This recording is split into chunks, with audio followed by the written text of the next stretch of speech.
Bonjour à tous, ravi de vous accueillir au nom de la FNEJ pour ce webinaire sur l'intelligence artificielle dans le cadre non pas d'une activité pédagogique, mais dans cadre d'une activité de recherche, c'est-à-dire quelles sont les opportunités que peuvent nous offrir les intelligences artificielles pour nous aider à faire nos revues de littérature, comme l'indique la première diapositive de la présentation. Donc, très heureux d'accueillir aujourd'hui Isabelle Walsh, qui est professeure émérite Schema et fondatrice de Scanlit. On vous expliquera en quoi consiste Scanlit ultérieurement, ainsi qu'Alexandre Renaud, qui est professeur associé à l'EM Normandie et cofondateur de Scanlit, qui est une start-up académique. Là aussi, vous aurez un peu plus de précision. Alors, quelques éléments avant de leur céder la parole. D'abord, vous avez un outil de questions-réponses. Vous pouvez poser des questions par écrit et on vous répondra soit à l'oral, soit par écrit en fonction de la question sur le moment. C'est Alexandre qui va s'occuper de gérer ça principalement. Je souhaite vous indiquer aussi que c'est enregistré, ce webinaire est enregistré, donc il sera disponible sur notre plateforme dans peu de temps après la fin du webinaire, qui durera 1 heure. On va essayer de tenir les délais et je suis très heureux d'accueillir donc Isabelle et Alexandre, surtout que la FNEJ a supporté et soutenu le développement au travers notamment de la base de données qui est sous-jacente à une des solutions qui vous sera proposée aujourd'hui, Scanlit, qui s'appelle dataman.fr, qui regroupe toutes les revues qui sont, depuis l'origine historique de chacune de ces revues, qui sont dans la liste bien connue, produite par le Collège scientifique de la FNEJ tous les 3 ans. Voilà, j'ai assez parlé et vous passez directement au vif du sujet. Je cède la parole à Isabelle et Alexandre. Bonjour à tous et bienvenue. Donc, on va essayer de répondre aussi brièvement que possible à la grosse question qui est l'objet de ce webinaire. Je vais devoir prendre certains raccourcis parce qu'on ne pourra pas faire une revue complètement en détail. Et s'il y a certains spécialistes dans l'audience, je m'excuse de certains raccourcis que je vais devoir prendre pour essayer de dresser une image à peu près globale de où on en est en ce qui concerne l'intelligence artificielle pour nous aider à faire nos revues de littérature. Donc, notre contexte de chercheur, c'est une situation d'infobésité, qu'on a baptisé infobésité dans tous les domaines, pas seulement notre domaine du management, de l'économie et de la gestion, mais dans tous les domaines. On a un nombre de publications qui croît au quotidien et ce qui complexifie énormément notre travail de recherche documentaire dans le cadre de revues de littérature et qui nous mène souvent à des informations qui sont incomplètes et ou inexactes. Ceci, couplé avec notre manque de temps chronique, qu'on soit chercheur ou praticien d'ailleurs, fait que mener une revue de littérature dans ce contexte aujourd'hui ou une recherche documentaire est extrêmement difficile et il peut être tentant, effectivement, d'envisager d'utiliser l'intelligence artificielle. Alors, il y a des débats multiples dans le monde académique sur l'intelligence artificielle, aussi bien pour la pédagogie que pour la recherche. Mais avant de débattre ou d'échanger, il faut essayer de comprendre de quoi on parle. Alors, je suis partie d'un article que mon collègue François a co-signé avec Mwenganyama cette année, qui divise, on peut dire grossièrement, mais globalement, les intelligences artificielles en deux grands types. Les grands modèles de langage, LLM, Large Language Models, ce sont des systèmes qui vont s'appuyer sur l'exploration de données massives, Big Data. Le système va identifier des modèles et créer des algorithmes, des règles à appliquer. Ce ne sont pas les hommes, ce sont les machines qui vont créer ces algorithmes. Et les machines vont travailler sous apprentissage dit supervisé, c'est-à-dire qu'on va les nourrir avec des données tests qui vont être catégorisées. Et on va aussi utiliser parfois, souvent, l'apprentissage supervisé avec un système de récompense à la machine pour lui signaler si elle fait bien son travail ou pas. De nouveau, c'est très vulgarisé afin qu'on puisse tous comprendre de quoi il s'agit. Le deuxième grand type d'intelligence artificielle, ce sont les systèmes dits experts d'aide à la décision. C'est en fait le premier type d'intelligence artificielle qui a été commercialement viable historiquement. Ça remonte au début des années 80. Euh, mais ces systèmes experts, alors à l'époque, ça a été énormément appliqué dans la finance et dans les systèmes bancaires, entre autres pour coter les crédits des individus, par exemple. Enfin, il y a eu des tas d'applications au niveau financier. Ces systèmes, mais depuis, bien sûr, les systèmes experts se sont énormément développés dans tout domaine. Ces systèmes experts vont s'appuyer sur des algorithmes développés par des experts humains de chacun de ces domaines.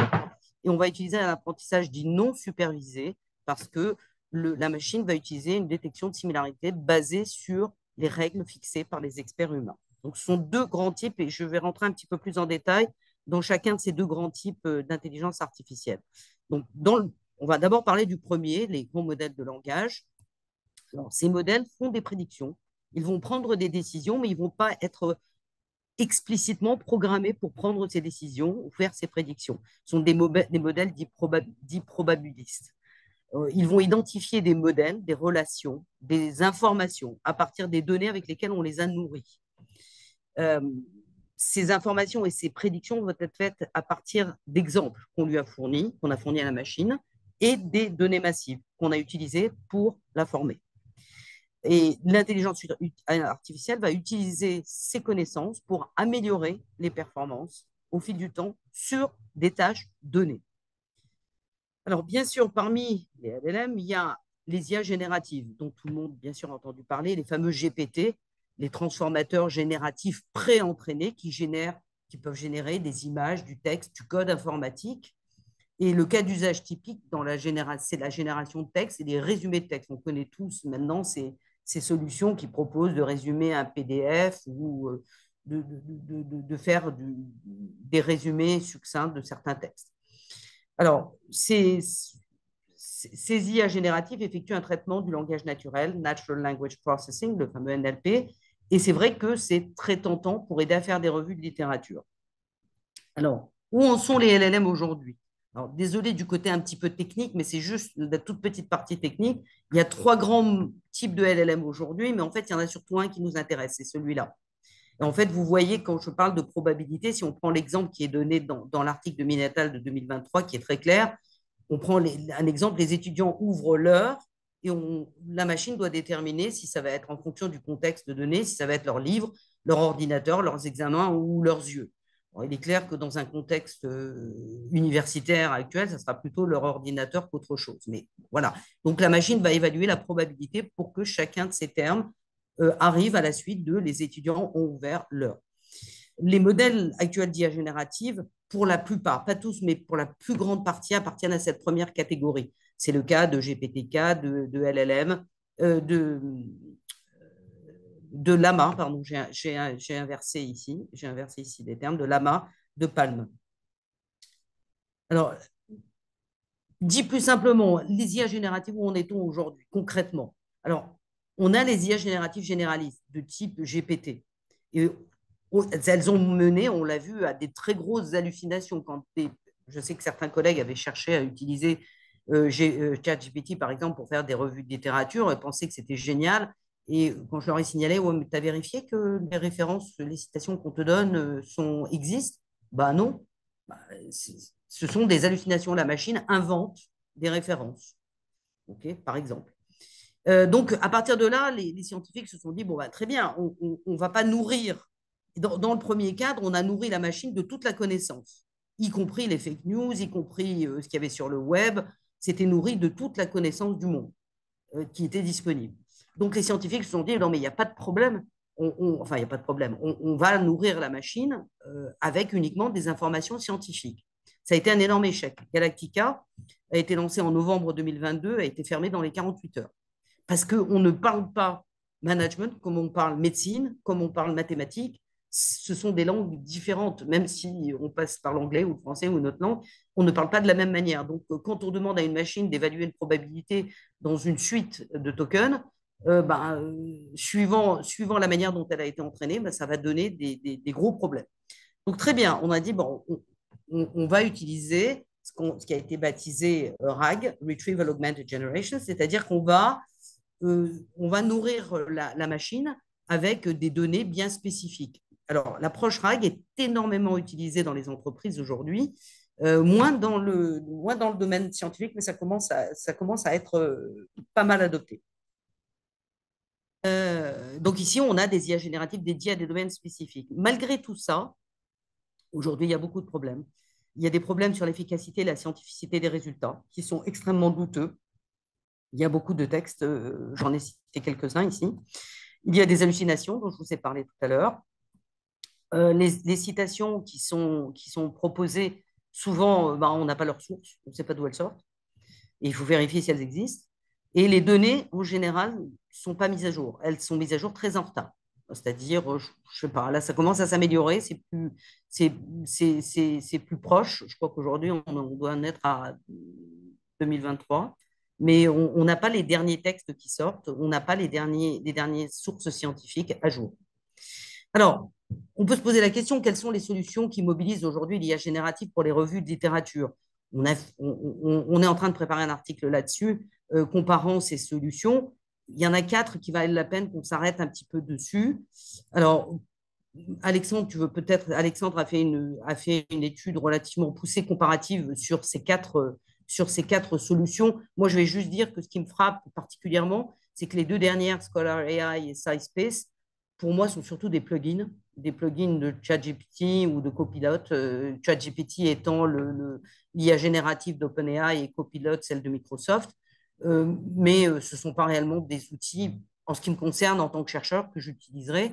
Consensus et Site semblent un petit peu plus sérieux. Donc, Alex, tu veux peut-être donner ton avis parce qu'il a fait une recherche sur des mots-clés spécifiques et à nouveau, on va publier là-dessus. Oui, alors, à tous, sur Consensus, l'intérêt de Consensus, c'est qu'il va finalement apporter un espèce de petit algorithme de hiérarchisation des articles qu'il met en avant. Donc, il y a un peu plus de pertinence que les autres. C'est vrai que les plugins type Scholar AI apportent des résultats qui ne sont pas très satisfaisants. C'est des petits textes peu approfondis avec des données qui ne sont pas vraiment scientifiques. Je crois qu'on a des chiffres peut-être à la fin, je ne sais pas. Voilà, il n'y a pas grand-chose à dire, si ce n'est que ce sont des outils qui peuvent être intéressants pour avoir une réponse sur une question très rapide, mais d'un point de vue scientifique, d'un point de vue profondeur, d'un point de vue de la pertinence de recherche, c'est très très faible. Et surtout, en fait, les données qui sont mobilisées ne sont pas des articles qui sont scientifiquement pertinents au regard des critères qu'on va aborder plus tard, type article publié dans le... Si tu peux te mettre plus près du micro, s'il te plaît, parce que je n'entends pas très bien. Parce que on est dans la même pièce, donc si je mets le micro, ça double. Oui, je disais, il y a un vrai souci en termes de pertinence des données qui sont utilisées pour créer les textes par les agents conversationnels de ces différents outils. Souvent, ces articles sont publiés dans des revues qui ne sont pas reconnues comme pertinentes par nos institutions, type FNEJ ou type même classement un peu plus large, comme le classement AIG ou ex-ABS, quoi. Et donc, ce sont des réponses qui peuvent être OK pour une petite recherche comme ça, pour avoir une réponse rapide sur un sujet, mais qui, pour une revue de littérature en tant que telle, est assez peu pertinent. Voilà. Oui, globalement, sur tous ces outils, on relève un manque de transparence quasi totale dans les 2 derniers, dans les 2 premiers partiels. La plupart des solutions ne sont pas ancrées dans des méthodes scientifiques validées par les pairs, c'est-à-dire par le biais de publications. J'ai trouvé une publication qui semble assez sérieuse de Site, une publication scientifique sur l'outil, mais sur une partie de l'outil, parce qu'il y a 2 options il y a l'agent conversationnel et puis il y a de l'analyse de citation, de l'analyse de réseau qui est intéressante, qui pourrait être intéressante dans le site. Mais voilà, il y a très très peu de transparence et un manque de contrôle quasi total de l'utilisateur. C'est-à-dire qu'on ne sait pas quelles données on utilise, on ne sait pas on ne sait pas la couverture de ces données. Donc, on nous demande de faire, a priori, en tant que chercheur, confiance dans les solutions et leurs résultats. Donc, en ce qui nous concerne, on dénote 3 verrous dans ces solutions qui mobilisent l'IA générative à ce jour. Le premier verrou, c'est que les sources des données sont parfois obscures et ne sont pas du tout spécialisées. C'est-à-dire que c'est du vrac, mais du vrac scientifique. Et quand on voit l'échec de Galactica, on peut se poser des questions quand même, hein. Galactica ayant été proposé par Meta, hein, qui est une des plus grosses sociétés qui travaille sur l'IA générative aujourd'hui au niveau mondial. Le deuxième verrou, c'est la validité scientifique et la classification des résultats qui est très, très, très sérieusement mise en doute à partir des résultats qu'on a obtenus. Et à nouveau, on va publier une étude comparative. Le troisième verrou, c'est la maîtrise de l'utilisateur. Quand on fait une revue de littérature, on le sait tous, on veut quand même avoir la main sur les textes qu'on va utiliser. On ne peut pas prendre, on ne peut pas faire confiance aveuglément à ce qui nous est donné. Voilà, d'où ça sort, pourquoi. Et il est intéressant de savoir qu'aucune des solutions ne donne les mêmes résultats, hein. Aucune. Donc, voilà. Alors, il y a un deuxième type d'intelligence artificielle, je vous l'ai dit, ce sont les systèmes experts. Et là, on a donc des systèmes qui suivent des règles explicites et prédéfinies, qui sont créés par des experts humains spécialistes dans le domaine, dans le domaine concerné. Et ces systèmes experts ont été définis depuis très longtemps comme des systèmes ayant un degré de prise de décision et une performance qui sont comparables ou supérieurs à ceux d'un expert humain. Récemment, la bibliométrie a pris un énorme essor. C'est une science transversale qui touche toutes les disciplines et ça a pris un énorme essor ces 2 dernières décennies. Et Nguyen Nga Thiam et Rov, en 2024, ont signalé que les systèmes experts basés sur des techniques bibliométriques fonctionnent de manière très efficace et efficiente et fiable pour hiérarchiser et classifier les documents. Okay. Donc, à partir de là, nous, on commence à se poser des questions. Il faut savoir qu'on est chercheurs comme vous, hein. Nous sommes d'abord des chercheurs. Okay, donc, ça fait un moment, ça fait une bonne dizaine d'années qu'on travaille sur le sujet et on a cherché des techniques bibliométriques qui nous permettent d'obtenir une revue de littérature de qualité. Et c'est un article que nous avons publié en 2017. On propose deux analyses bibliométriques pour faire une revue de littérature correcte. Une analyse de concitation des références citées, une analyse de couplage bibliographique de documents citants. Les deux travaillent sur les bibliographies que très peu de gens, que très peu de solutions utilisent, tout simplement parce que les bibliographies des articles sont très sales encore aujourd'hui. Ces deux analyses bibliométriques permettent d'obtenir deux ensembles de résultats. Le passé du champ, c'est-à-dire les textes fondateurs, à partir desquels un champ a été créé, et le présent de ce champ, c'est-à-dire les textes récents ayant eu le plus d'impact dans le champ étudié ces dernières années.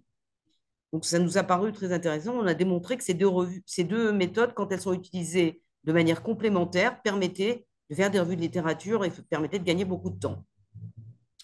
Alors, nous avons analysé en 2022 les systèmes experts existants qui permettaient de faire ces analyses plus ou moins automatiquement. Et nous avons détecté 3 verrous dans les systèmes experts existants. Le premier, c'est le fait que c'était des systèmes experts faits par des experts en bibliométrie pour des experts en bibliométrie. Or, je suis sûr que 90% d'entre vous n'ont pas envie d'apprendre à faire de la bibliométrie. Ils veulent se servir des outils, mais n'ont pas particulièrement envie d'être formés en bibliométrie. Donc, le coût d'entrée de ces solutions existantes était relativement très élevé en termes de besoins de formation. Le deuxième verrou, c'est le fait que les données, ils ne nettoient pas du tout, ou très peu, ou mal, les données. Et on sait tous qu'utiliser des données qui sont sales, ça donne des résultats qui sont faux, tout simplement. Et le troisième verrou, c'était le problème d'interpréter les résultats qui étaient produits. Ces solutions existantes proposaient des mappings, des cartographies sympathiques, mais très jolies, mais qui étaient très difficiles à interpréter. De plus, et ça, on l'a découvert depuis, parce qu'à l'époque, on s'était dit, à l'époque, on avait fait cette étude, on s'était dit, bon, il y a des bases de données existantes, mais on a réalisé que les bases de données existantes ne sont pas prêtes à faire l'investissement nécessaire pour que leurs données puissent arriver par API dans les solutions existantes, tout simplement. Donc, il fallait palucher à la main les données des grandes métabases. Donc, et toutes ces solutions qui étaient disponibles n'avaient bien sûr pas de données incluses. Donc, nous avons créé Scanlit, une start-up académique qui a été créée d'abord comme une association sans but lucratif à la demande de médecins qui travaillaient sur le Covid-19 et qui nous ont demandé de partager nos algorithmes, ce qu'on a fait avec plaisir et on l'a fait gratuitement. Et à la suite, soutenu par BPI France, nous avons créé Scanlit parce qu'il y avait beaucoup d'intérêt, beaucoup de gens nous le demandaient au-delà de la médecine. Ça a été créé par les 5 chercheurs que vous avez sur l'écran ici. Et nous avons développé Artirev, qui est une IA, un système expert pour aider à faire des revues de littérature. Alors, c'est une solution qui est validée scientifiquement par nos pairs. On a ouvert les 3 verrous des IA expertes existantes aujourd'hui. Aujourd'hui, n'importe quel néophyte peut se servir d'Artirev. Les données sont nettoyées et nous avons démontré dans l'article de 2022 qu'en prenant les benchmarks existantes, les résultats du nettoyage des bibliographies étaient excellents et nos cartographies sont comprises par n'importe qui. On va en parler dans une seconde. Et bien sûr, ça fait 10 ans qu'on publie sur le sujet. Nous incluons les données Artirev version 2.0 qui est sortie il y a quelques semaines, inclut les données des revues Liste FNEJ plus CABS. Il faut savoir que la FNEJ nous a énormément aidé à développer notre première base de données qui était Dataman FR, c'est-à-dire qui correspond aux listes des revues FNEJ depuis qu'elles ont été numérisées. Et ça avait donné naissance à la première base de données que nous avions développée qui était Dataman_FR pour la France. Et aujourd'hui, nous avons Dataman qui inclut les listes FNEJ et CABS. Et on a déjà les données. Si besoin, on peut inclure également les revues de la liste ABDC, qui est plus intéressante pour le continent asiatique et l'Australie. Et nous avons aussi développé Datamed pour la médecine, bien sûr, puisque la médecine a été l'élément générateur de la création de l'association d'abord, puis de Scanlit. Et nous sommes en train de développer DataNG pour l'ingénierie. Plus largement, notre base de données, notre métabase de données s'appellera Datascholar, les données pour les académiques. Mais nous différencions, chose très importante, souvenez-vous de l'approche RAG de tout à l'heure, nous différencions les disciplines. Ça nous paraît essentiel. Alors que toutes les solutions existantes qui utilisent l'IA générative, et on va y revenir, prennent les données en vrac, ce qui amène beaucoup de problèmes. Nous, dans nos solutions, nous différencions chaque discipline. C'est très, très important. Dataman aujourd'hui, donc, qui est la base qui vous intéresserait, et qui couvre l'économie et la gestion au sens large, ça couvre le marketing, la finance, toutes les disciplines habituelles de l'économie et de la gestion, couvre 1700 revues validées par nos tutelles de recherche et 5 millions d'articles publiés dans ces revues. À partir de mots-clés, vous obtenez, d'un ou plusieurs mots-clés, vous obtenez 2 ensembles de résultats scientifiquement validés. Ce n'est pas la machine qui a décidé, ce sont des formules mathématiques basées sur des décennies de recherche en bibliométrie et les résultats ont été validés par le biais de publication et vérifiés par nos pairs. Juste brièvement, et si vous le souhaitez, je vous ferai une démo live tout à l'heure. J'ai rentré 2 mots-clés parce que dans une des institutions qui nous suit, l'isomorphisme au niveau organisationnel les intéressés. Donc, j'ai rentré 2 mots-clés, isomorphisme institutionnel ou isomorphisme organisationnel. Bien sûr, vous pouvez rentrer les mots-clés en anglais et en français, puisque nous avons toutes les revues françaises qui sont dans la liste FNEJ. Donc, c'est important aussi, parce que beaucoup d'entre vous publient en français aussi et dans des revues françaises. Et à partir de ces mots-clés, on va obtenir 2 ensembles de résultats sous une forme graphique, vous voyez, qui est assez simple à comprendre. Là, ce sont les thématiques de recherche. Par défaut, ça a nécessité quelques clics, mais on obtient 2 ensembles de cartographie. Et quand on clique, donc ici, il y a 5 thématiques de recherche délimitées par les coloris différents. Chaque rond sur le diagramme, qu'on appelle des nœuds en bibliométrie, correspond à un article. Seul le premier auteur et l'année apparaît sur la cartographie, mais quand on clique dessus, il y a tous les détails relatifs à l'article qui est ici. Il y a un ensemble d'autres résultats qui sont proposés. Il y a les cartographies traditionnelles basées sur les distances ou basées sur la théorie des graphes. Il y a nous fournissons aussi des nuages de mots et une table avec tous les résultats. Donc ici, par exemple, sur les isomorphismes organisationnels et institutionnels, ça donne ce résultat-là. Okay, et voilà les nuages de mots correspondants. Et ici, ce sont les thématiques et textes récents ayant eu le plus d'impact. Alors, pour qui? C'est d'abord pour les chercheurs, pour faciliter, bien sûr, la réalisation de revues de littérature. C'est pour nous aider à la rédaction, à la publication d'articles scientifiques, nous laisser la machine faire ce qu'elle peut faire pour nous aider et nous libérer du temps pour réellement créer, générer de la connaissance nouvelle. Et ça permet d'actualiser aussi nos connaissances. On peut être spécialiste sur un sujet, mais pour se garder à jour, ça peut être compliqué dans le contexte actuel d'infobésité. Pour les enseignants, ça permet d'enrichir le contenu pédagogique de nos cours et le suivi des mémoires, qui est quand même un gros sujet en tant qu'enseignant-chercheur, parce que souvent, on nous demande d'encadrer des mémoires qui sont des mémoires de master, par exemple, qui sont assez loin de nos intérêts propres en recherche. Ils sont très tangentiels et souvent éloignés. Donc, comment vérifier que les revues de littérature sont bien faites? Là, en quelques clics, c'est vérifié. Pour les étudiants, bah, ça permet, ils ont très peu de temps pour faire leur mémoire ou leur thèse. Donc, ça leur permet d'optimiser ce temps et ça va leur simplifier le travail pour la rédaction de la revue de littérature et va accélérer d'une manière générale leur recherche documentaire tout au long de leurs études. Alors, quelques institutions qui font confiance à Artireb aujourd'hui. Il y a quelques grands noms qui nous suivent depuis plusieurs années, même depuis le stade associatif, parce que quand nous avions mis à disposition Artireb, à disposition des médecins qui travaillent sur le Covid, nous avions besoin de financer le travail des codeurs.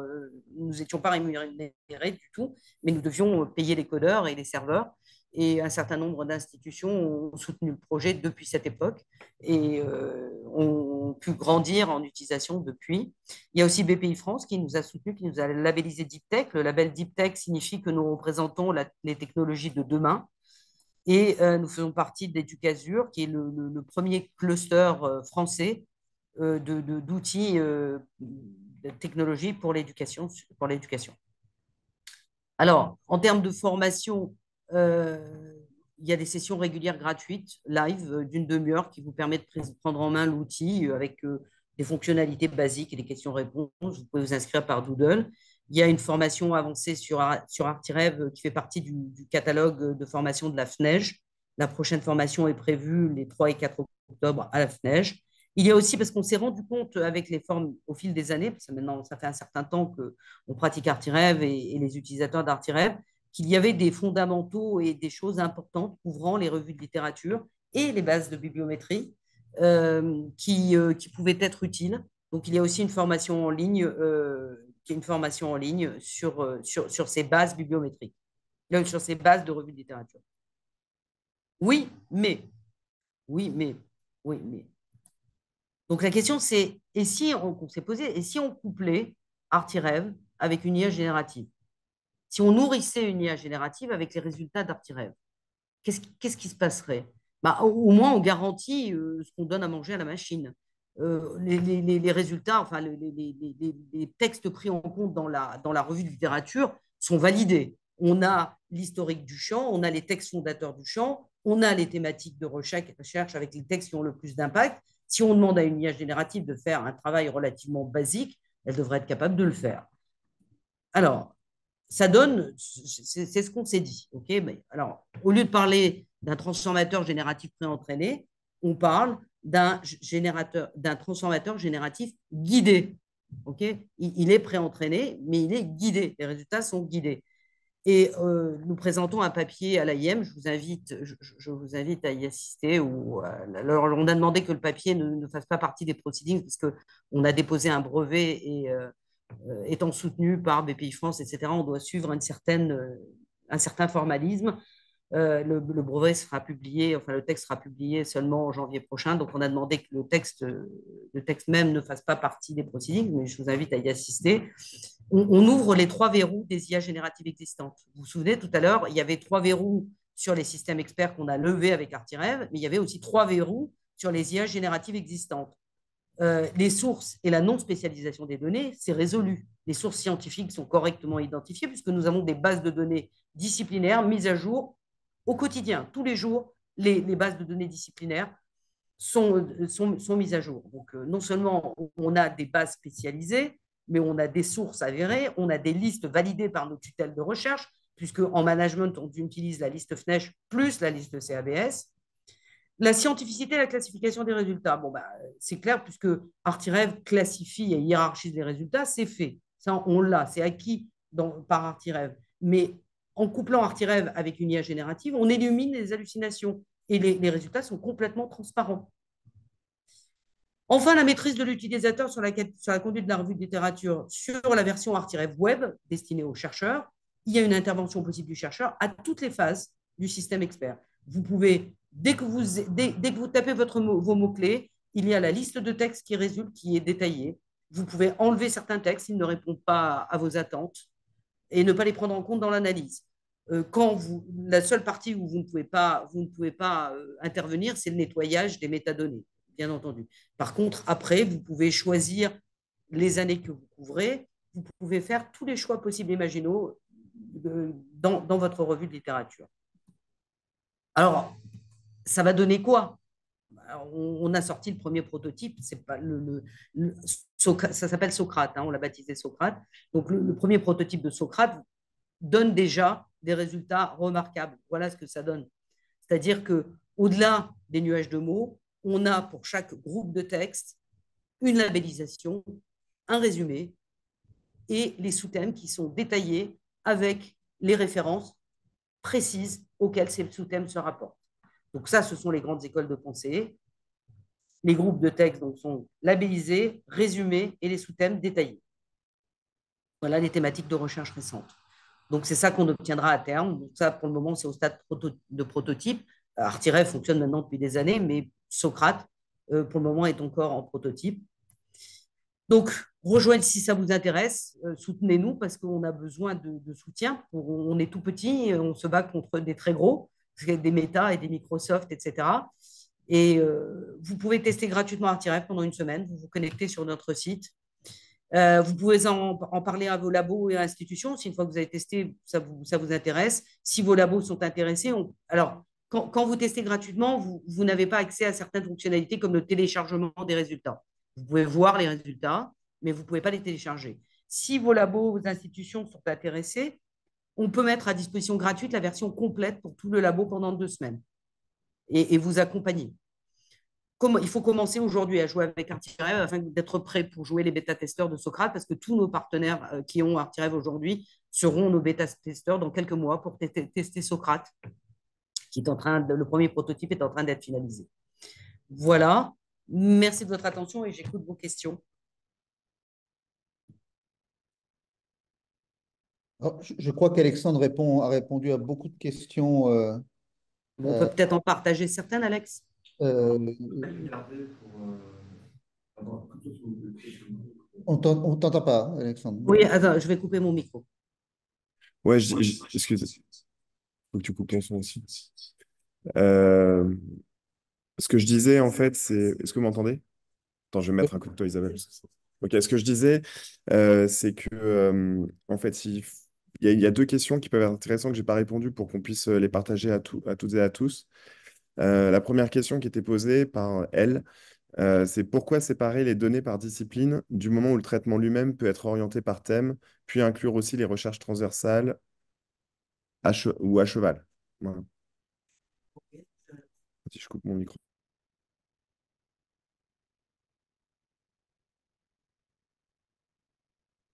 Il n'y a plus personne là qui parle. Oui, donc j'ai expliqué tout à l'heure qu'il y a eu un énorme échec qui a été subi par Meta avec Galactica. Concrètement, si on mélange les données de toutes les disciplines, la machine n'est pas capable de donner des résultats fiables. C'est tout ce que je peux vous dire. Alors, les recherches transversales, par exemple, quand on prend la liste FNEJ ou la liste CABS, peu importe, il y a des revues transversales dedans. Il y a de la philosophie, il y a de la psychologie, il y a des mathématiques, il y a des tas de revues. C'est-à-dire que nos tutelles de recherche, peu importe la discipline dans laquelle on se trouve, valident des revues transdisciplinaires. Et ça me paraît être la solution la plus fiable. Ce que je reproche aux grandes métabases de données aujourd'hui, c'est de se substituer à nos tutelles de recherche. Ils décident ce qu'ils indexent. Mais qui sommes-nous pour décider? Il y a des comités scientifiques dans tous les pays qui valident certaines revues pour certaines disciplines. Nous allons nous coller à ces décisions des comités scientifiques, humblement, parce qu'ils sont plus compétents que nous. Donc voilà, la seule réponse qu'on peut donner à ça, c'est pour obtenir des résultats fiables. De cette manière-là, nous avons démontré que les résultats obtenus sont fiables.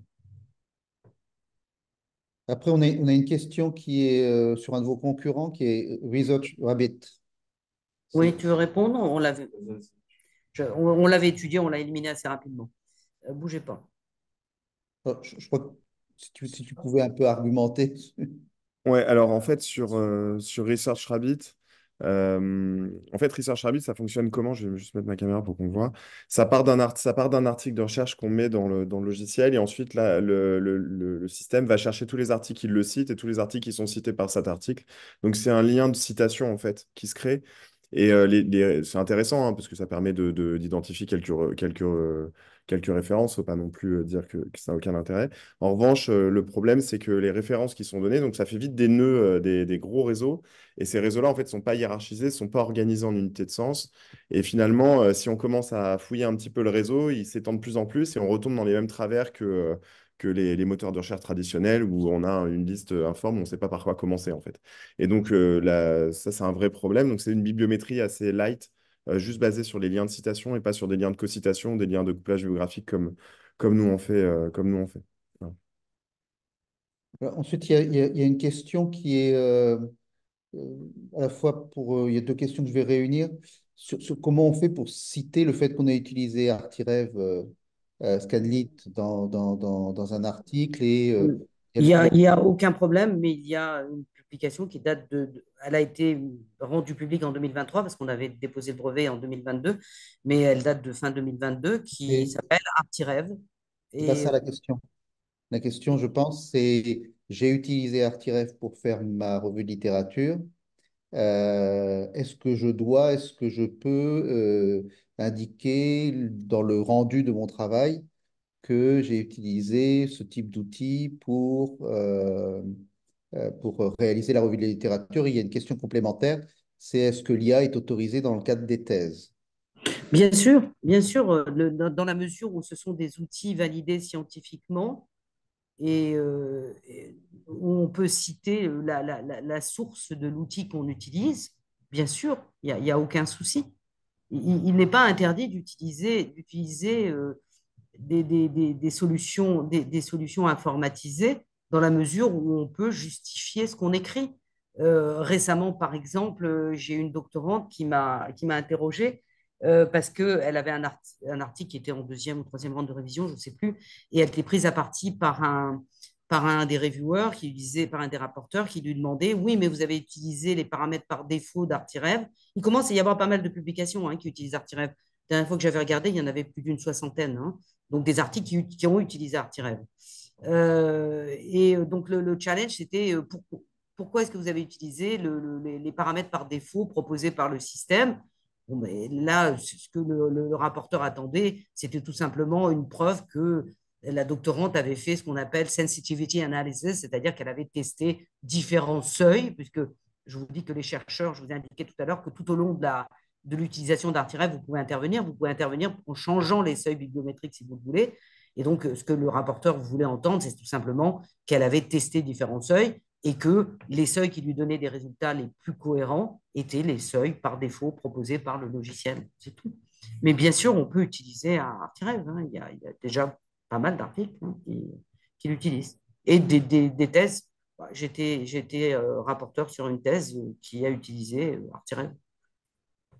Alors ensuite, il y a des questions sur les sous. Donc, c'est sur les tarifs. Alors, Alors, si vous voulez, alors au niveau abonnement, un attendez. thésard, Pour le moment, vous avez accès gratuitement pendant une semaine. Attendez la semaine prochaine si certains d'entre vous veulent s'abonner parce que, à nouveau, je vous rappelle, nous sommes d'abord des chercheurs. Nous sommes d'abord des chercheurs. Et notre but, c'est de partager la connaissance avec le plus grand nombre. Comme aujourd'hui, on commence à atteindre un seuil critique d'utilisateurs avec suffisamment d'utilisateurs, le but, c'est de descendre les prix. Et on va les descendre. Il y a des prix qui sont affichés sur le site aujourd'hui. On va les descendre parce que le nombre d'utilisateurs nous permet de le faire aujourd'hui. Donc, je peux vous donner les prix qui seront à partir de la semaine prochaine, valides à partir de la semaine prochaine. Alors, il y a deux choses avant de donner les prix. Nous avons aussi développé une version light. Ce dont je vous ai parlé et ce que je vous ai montré, c'est Artirev Web en tant que chercheur où vous pouvez intervenir à tous les stades de la revue de littérature. Maintenant, il y a certaines personnes qui ne souhaite pas, souhaite faire juste des revues de littérature rapides et ne souhaite pas particulièrement écrire un article complet sur le sujet. Donc, on a sorti une version light qui va direct, à partir du mot-clé, qui va vous faire tous les choix pour vous, qui va aller chercher tout pour vous et qui va vous donner les résultats directement. Et cette version light sera moins chère que la version web. La version web donnera accès à la version pour les chercheurs plus la version light, ok, avec les données incluses, je rappelle. Et la version web est compatible, outre nos propres données qui incluent les listes FNEJ et CABS, elle est compatible aussi, la version web, avec les données Scopus et Web of Science. Si vous souhaitez utiliser vos propres données, vous pouvez les télécharger directement dans le bloc nettoyage. Okay, donc maintenant, je peux vous donner les prix auxquels nous sommes arrivés, qui seront valides à partir de la semaine prochaine. Artirev Lite, donc la version Lite, sera à 29 euros pour les professeurs et à 19 euros par mois, hein, j'entends. 29 euros par mois pour les professeurs et à 19 euros par mois pour les doctorants. Et la version web complète sera à 69 euros pour les professeurs et 49 euros pour les doctorants. Et une idée de prix pour les institutions? Pour les institutions, il faut nous interroger parce que les prix varient vastement. Nous sommes en échange actuellement avec certaines institutions pour équiper toute l'institution, les professeurs, les chercheurs et les élèves. Il y a un gros intérêt pour les élèves de master et de bachelor. Donc, ils seront équipés avec la version light et les prix changent complètement quand on parle de milliers de licences. Donc, il faut nous interroger, il faut nous envoyer un email à contact@scanlit.com ou à l'un d'entre nous, à Alexandre ou à moi-même, mais sinon, vous pouvez envoyer à contact@scanlit.com et nous viendrons avec plaisir rencontrer vos institutions et voir leurs souhaits. Parce qu'il y a plein de paramétrages qu'on peut ajuster institution par institution. Je crois que tout le monde a accès aux réponses, hein, mais peut-être Alexandre était en train de répondre sur le problème du plagiat et comment dire,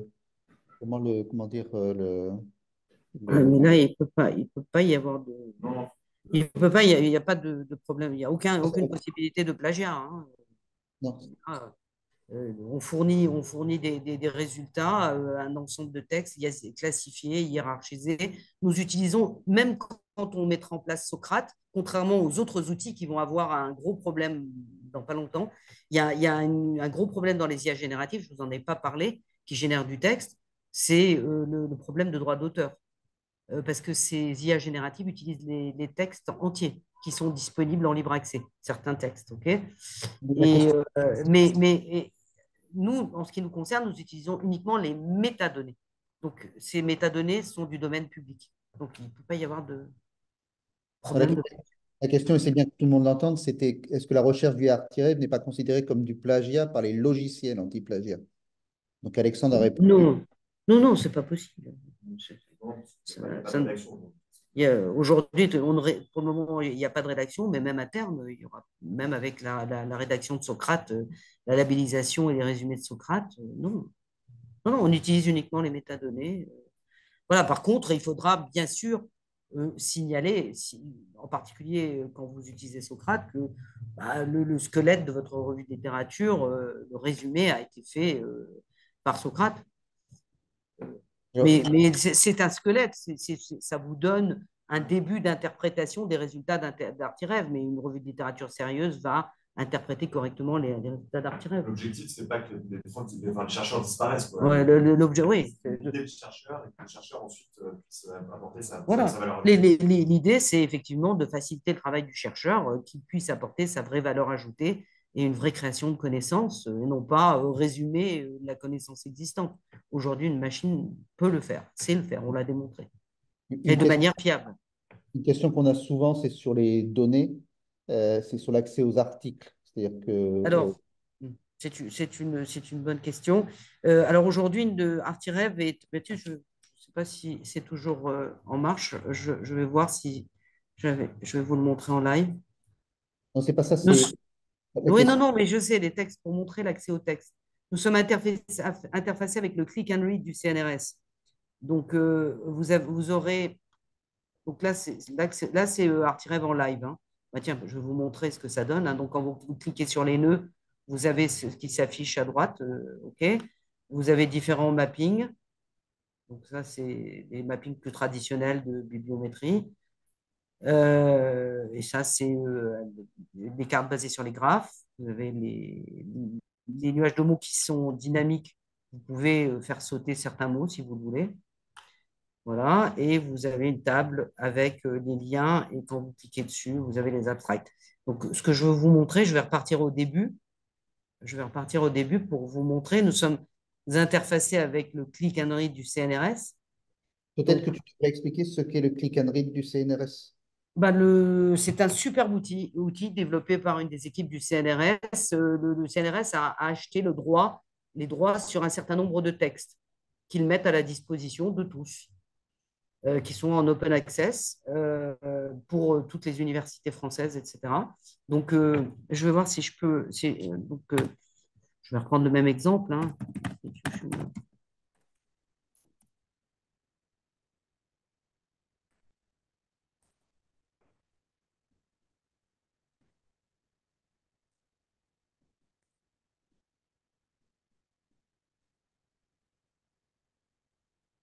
Voilà, il y a 166 documents. Donc, quand on clique sur Search, là, ça prend un petit moment, vous allez voir pourquoi. Parce que là, vous allez avoir tous vos textes qui s'affichent. Et si vous attendez un petit peu, et vous cliquez sur les DOI, voilà, vous voyez le click and read du CNRS. Donc, tous ces textes, vous y avez accès directement. Alors, il y en a certains, vous y aurez. Donc, il faut penser à cliquer sur les DOI dans leur complétude, hein.